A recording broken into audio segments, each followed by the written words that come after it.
कहानी है कालिदास की महानता की। एक बार एक राजा ने महाकवि कालिदास से पूछा, आप इतने बड़े कवि और विद्वान हैं, फिर भी ईश्वर ने आपके साथ ऐसा क्यों किया कि बुद्धि के समान काया और सुंदरता नहीं दी।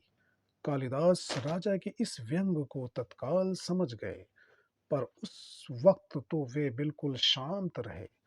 जब वे महल में पहुंचे तो उन्होंने दो बर्तन मंगवाए। उनमें से एक मिट्टी का था और दूसरा सोने का। उन्होंने दोनों बर्तनों में पानी से भर दिया। इसके बाद कालिदास ने राजा से पूछा, महाराज, किस बर्तन का पानी ठंडा और मीठा होगा।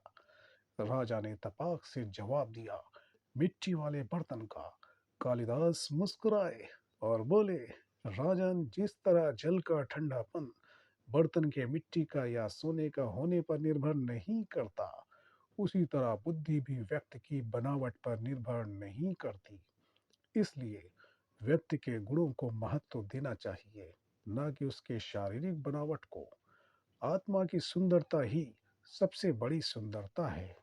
तो प्यारे दोस्तों, बुद्धि व महानता का संबंध सीधे आत्मा से होता है, न कि शरीर से। कालिदास के इस जवाब ने राजा की आंखें खोल दी। तो प्यारे दोस्तों, राजा हैरान हो गए। इसीलिए कहते हैं कि इंसान रूप से नहीं, कर्म से महान बनता है, कर्म से महान बनता है।